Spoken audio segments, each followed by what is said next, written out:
From the city of brotherly love, this is Shark Bite Biz with David Strausser. You just arrived to the newest episode of Shark Bite Biz. I'm your rockstar wannabe host, David Strausser, and this is your place to learn how to grow a business during complete global chaos. Today, we're going to be chatting about international growth and how to become a successful leader. So who do we have today?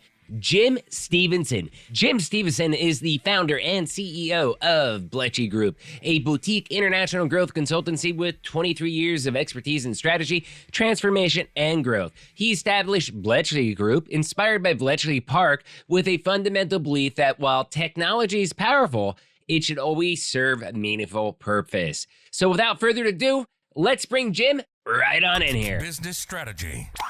Jim, welcome to Shark Bite Biz. You, my man, you just became Shark Bait. Thank you, David. Nice to be here. Thanks for having me on. Pleasure to meet you, and I thank you so much for coming on as well, too, especially with all your experience, which I can't wait to talk about. So we have a tradition on the show, okay? First question we ask every single guest. Does not matter how famous or infamous you are. It's the same question. What's your background? What's your experience? What do you do for a living? How'd you get there? Basically, in a nutshell, tell us what makes Jim Stevenson Jim Stevenson. Wow. The challenge with that is the nutshell part of that, but I'll be as quickly and as succinct as I can. You know what? Every single guest says the same thing, so it's okay. I'm sure. Yeah, I'm not special. I recognize that. My background is very strange because I cover pretty much most parts of big businesses. So I've been a CMO before, I've ran businesses before, I've been CTO, product, you name it, I've kind of done it in big businesses.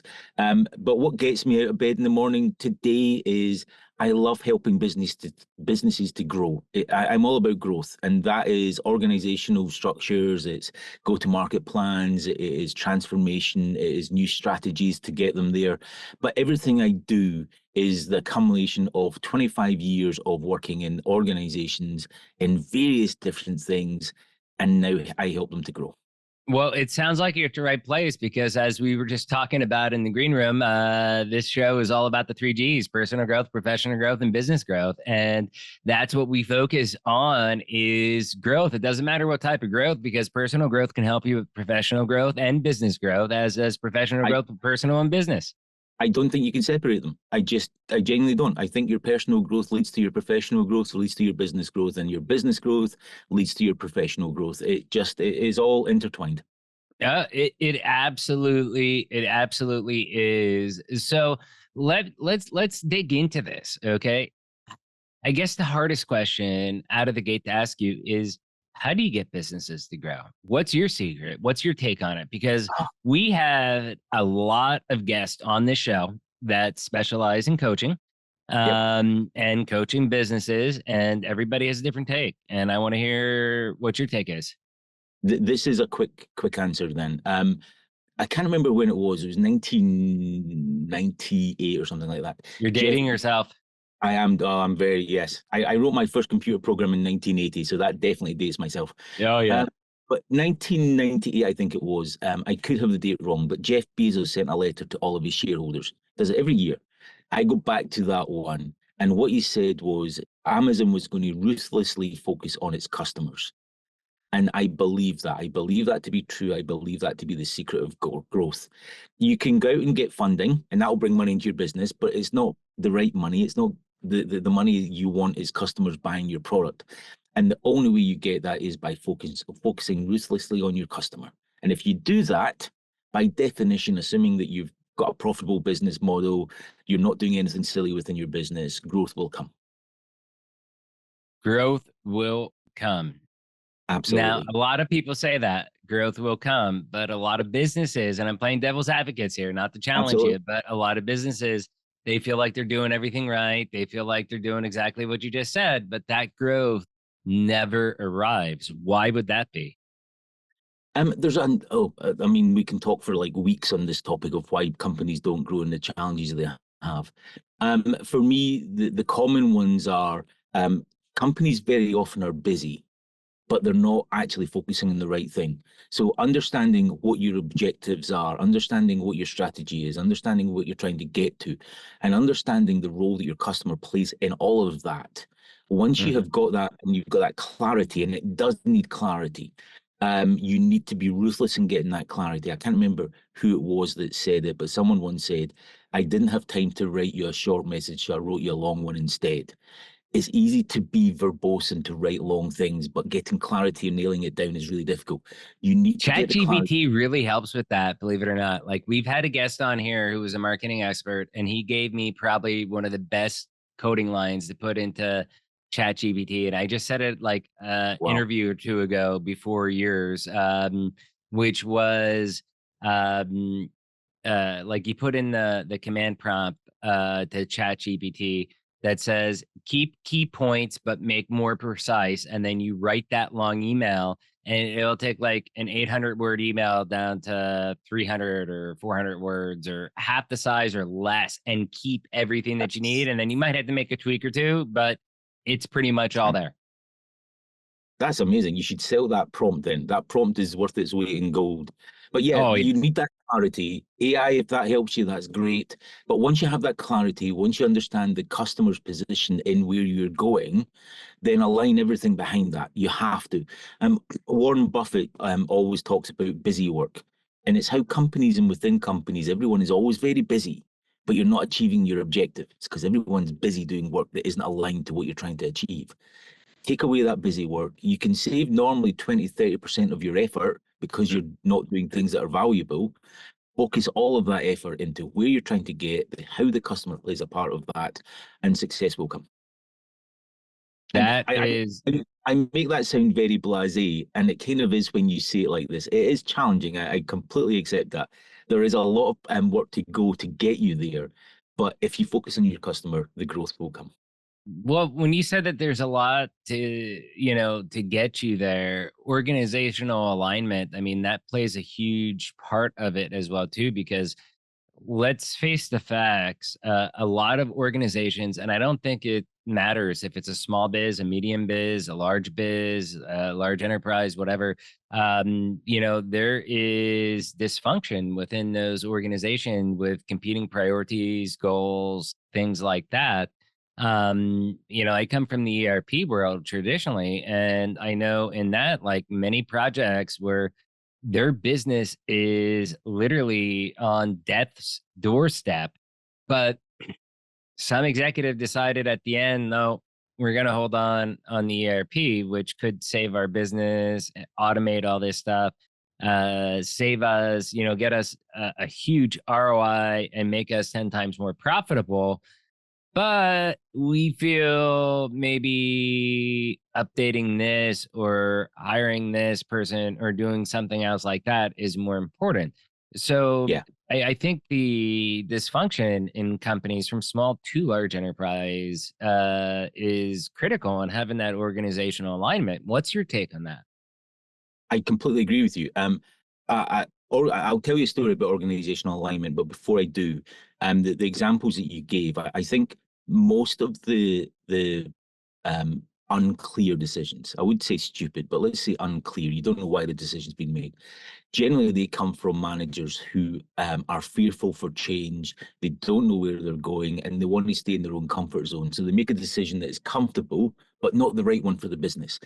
The example, the little story I was going to tell you was I worked with a company in Switzerland, fantastic company.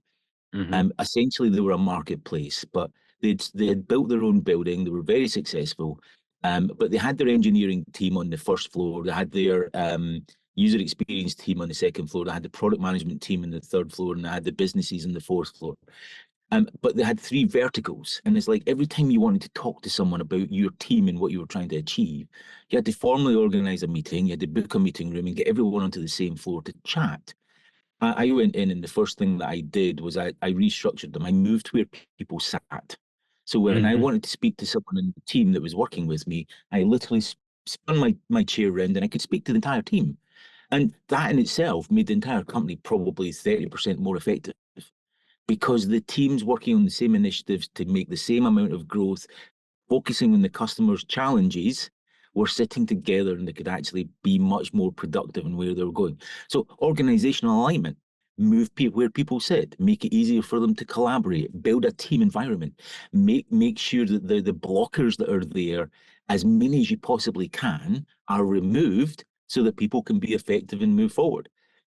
The other part of making that's organizational structure. But when you get into business leaders, executive team making unclear decisions, that's an entirely different equation. That's purely going back to the lack of focus, the lack of objectives. If you're very clear on what your objectives are, to be honest, most decision making is just very, very simplistic. Will what I'm about to do get me closer, get my company closer to the objectives we have? Yes or no? If it's yes, let's do it. If it's no, let's come up with a different idea. Right. Yeah. But at the same time, here, I want to ask a question. So he brought out something that just kind of rang in my head while you were talking. Work from home, work from office. Do you think there's a difference these days? Do you think the return to the office is important? Do you think organizations are mostly set up now to hire remote, which is also difficult because then you're turning into a potential global workforce as well too, which you're competing with people with much cheaper wages if you're in the U.S. compared to hiring somebody that can do the same job at a fraction of the price that may be fluent in English out of like Indonesia or someplace like that. What's your take on work from home, work from the office? I have a very clear view on this, and it may not kind of suit everyone, but my view is very clear. I don't care where you work as long as you get the job done when you get it done. In practical terms, though, to build a team, the team need to be together once in a while. Not all the time, but they do need to be together once in a while. So whether that's your team coming in on a Tuesday, Wednesday and working from home, I personally, I'm very productive working at coffee shops because I get the freedom not to be disrupted, but I get the buzz and the energy of the coffee shop around about me. I'm currently in a WeWork in LA because I like the environment here. But if I need to focus... What part of LA, out of curiosity? I'm currently in Santa Monica. Oh, love Santa Monica. I lived in Azusa for many years when I worked with Vision 33.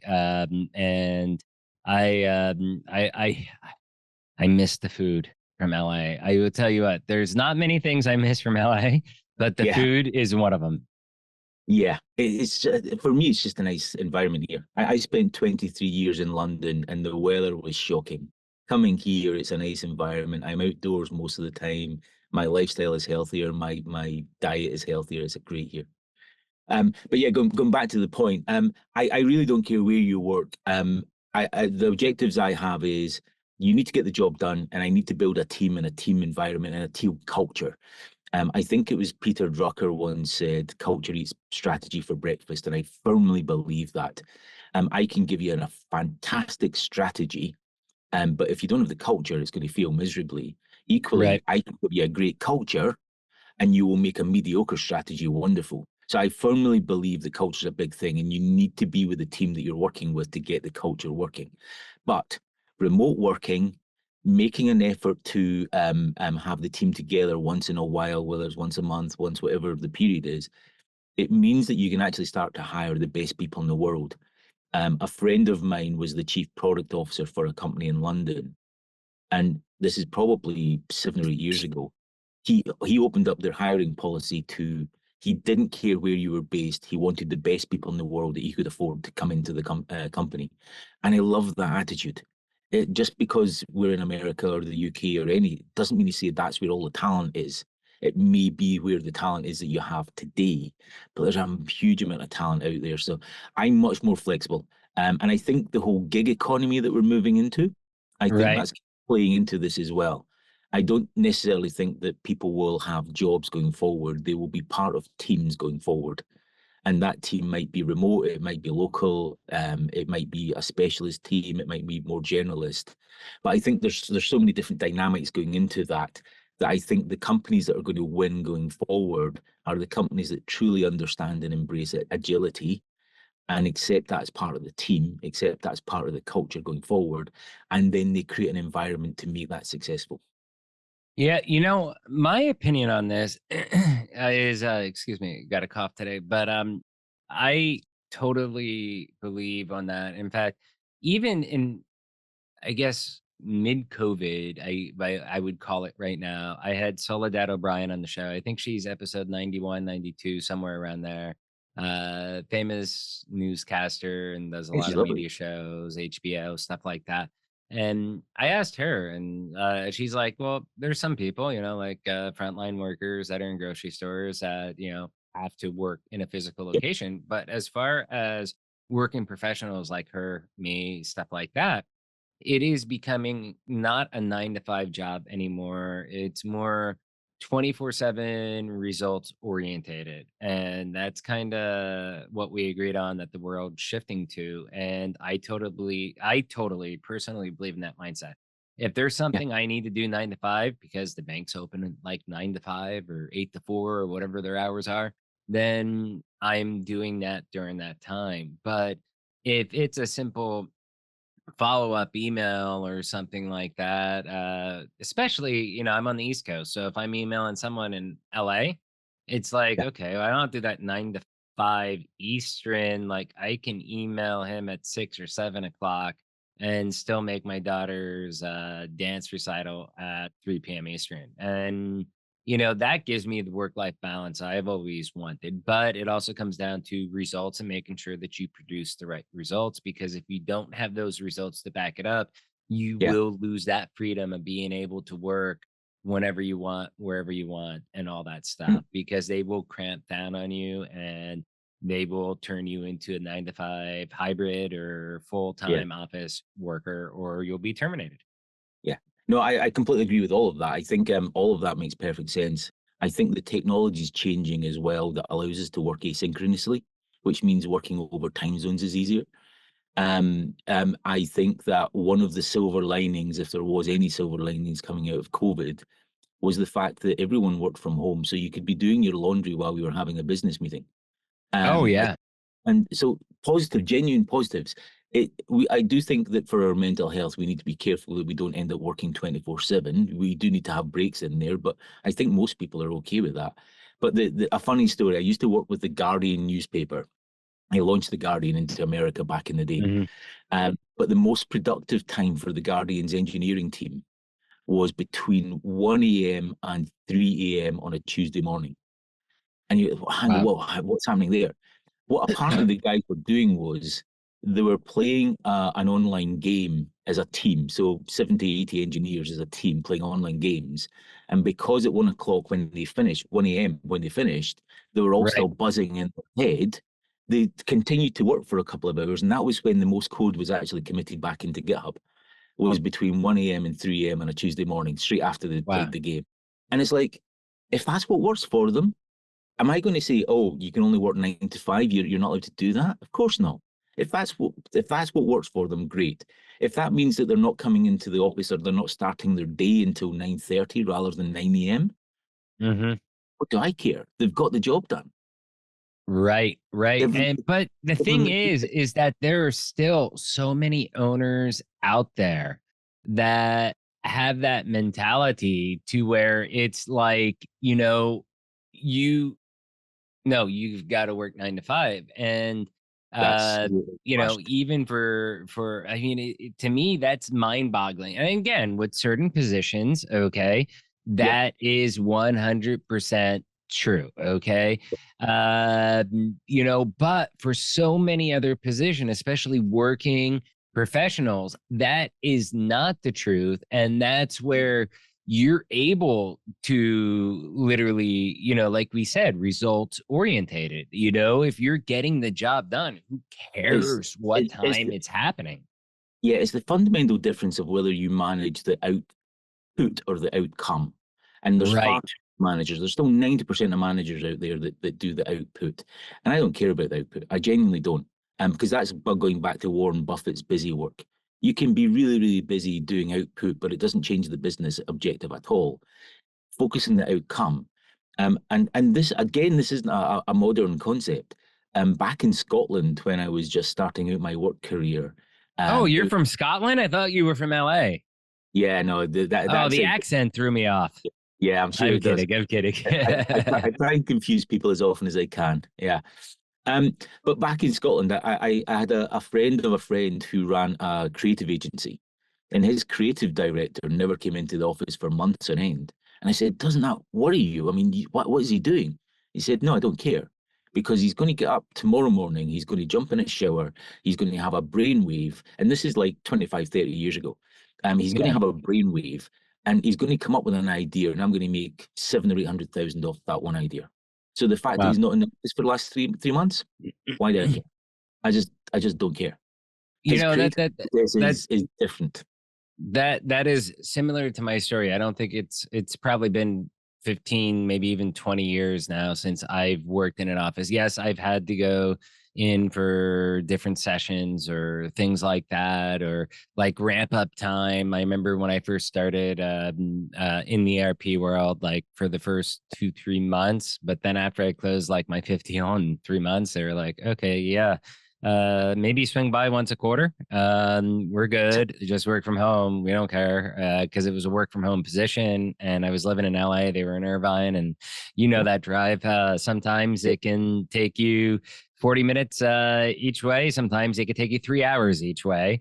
Yeah. And it allowed me to be much more productive, And not going to the office. yeah, and the reality is, if you're doing the job, the outcome that you achieve, the results that you achieve will be very obvious. If you're not doing the job, the lack of results will be very obvious. And it doesn't mean to say that you're not putting the effort in, but you're not getting the results. And that's where I, as a manager, would go, David, you've been here for 3 months. You're working really hard. We're not getting the results. How can I help you? How can we change?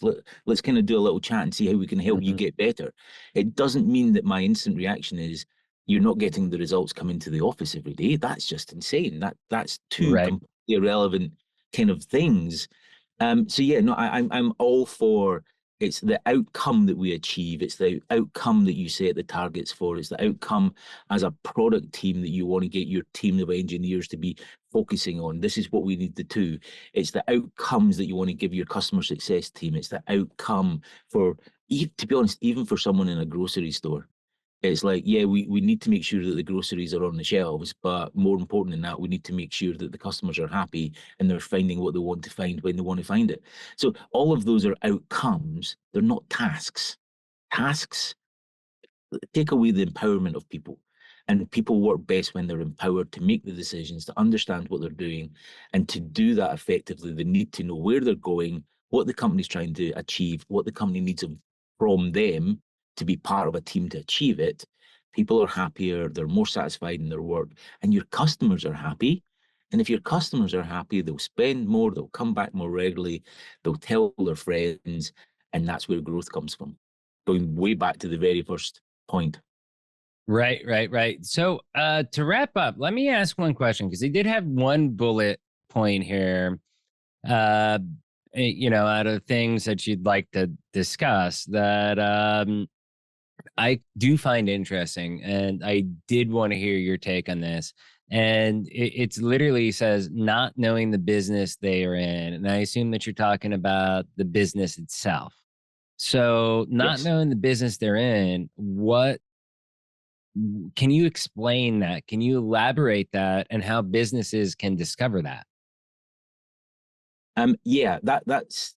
I've got a very easy example for you on that. Have you seen the movie The Founder, the story of McDonald's? Yes, I did. I did. I There did. is I think it wasn't it on like Netflix or something like that something like that. Yeah, about the chain and stuff like that about how that all started. Is that what you're talking about?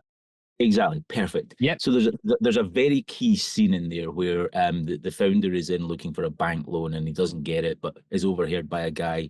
They go back to his office, and the guy looks through his books and all of his financials and says, "You think you're in the burger business? You're not. You're in the real estate business."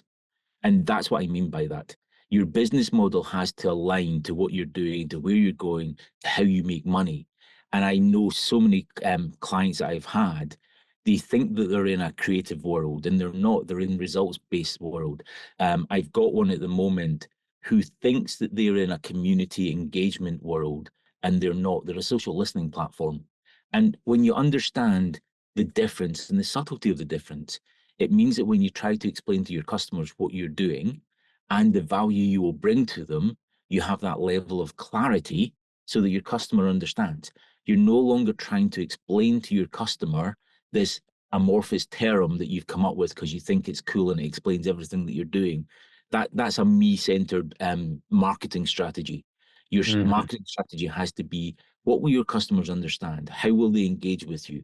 How can you get your foot in the door so that you can then start to explain to them, this is where our core is, but we can add this value, and this value to you as well.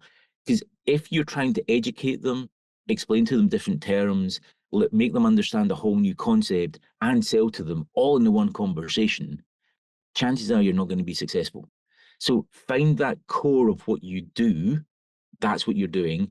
Everything else is add-ons. If you try and sell the whole world, if you try and sell burgers when your business is real estate, it's not going to end up well. Right. Totally understand.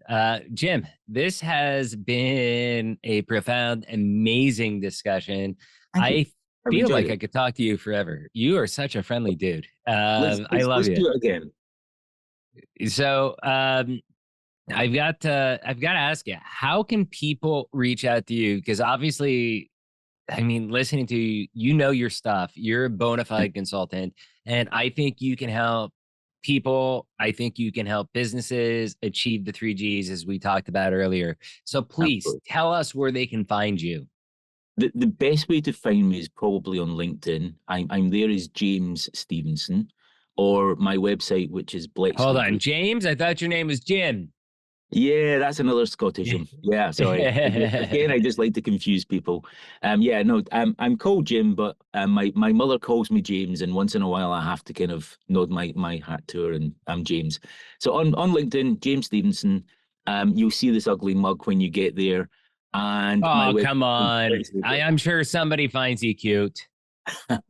Yeah, if you do know them, let me know. Yeah, that'll be great. Same here. But as everybody that watches this show knows, we will 100% right underneath the little blurb talking about today's episode, we will have a link down to Jim's website. Please check him out or refer him to somebody that might actually use his help. Dude is intelligent and he knows his stuff. Come and say hello. I'm happy to chat to people. Come and say hello. I mean, crap, if he's chatting with me, I'm telling you, he will chat with anybody. Not at all. Not at all. Hey, I've loved this. It's been amazing. Hey, thank you so much for coming on, sir. I appreciate your time. And, best of luck to you. And maybe a year from now, we'll get you back on, see how things are going. Brilliant. Thank you. Yeah, I'd love that. Thank you, sir. Thanks, Take David. care. Cheers. Wow, that was such an incredible chat with Jim, right? First, you all know the routine. If you found this interview helpful, if it sparked those warm and fuzzies, do me a favor, hit that like button, smash that subscribe button. But if you really want to help us out because you know Shark Bite Biz is the greatest kept secret in the world of small business, please share us out to your friends, your families, your colleagues, wherever you dwell on the interwebs. I'd love to see nothing more than Jim Stevenson and Bletchley Group and Shark Bite Biz out there trending. Anyways, awesome stuff, Jim. Thank you so much for coming on, sharing your expertise, helping people grow, becoming better leaders, helping people grow internationally. And please check out the Bletchley Group with the link down below, right underneath that little blurb about what this episode's about. So, question of the day, what makes a successful leader to you? Leave a comment down below if you're watching on YouTube. Do you want to be on the show? Interviews at sharkbitebiz.com. And if you're watching on YouTube, please subscribe to the channel. $3 a month. Yes, $3 a month. You can become a baby shark. Help this channel out. Every dollar in is every dollar out. Just promoting how to grow businesses. You all know this by now, but I'll say it once again. I'm David Strausser. This is Shark Bite Biz. We'll see you all next episode. Cheers. You've just experienced Shark Bite Biz with Dave Strausser. Make sure to like, comment, and subscribe to the show to help us spread the word about personal, professional, and business growth. Want to be on the show? Send an email to interviews@sharkbitebiz.com. Until next episode.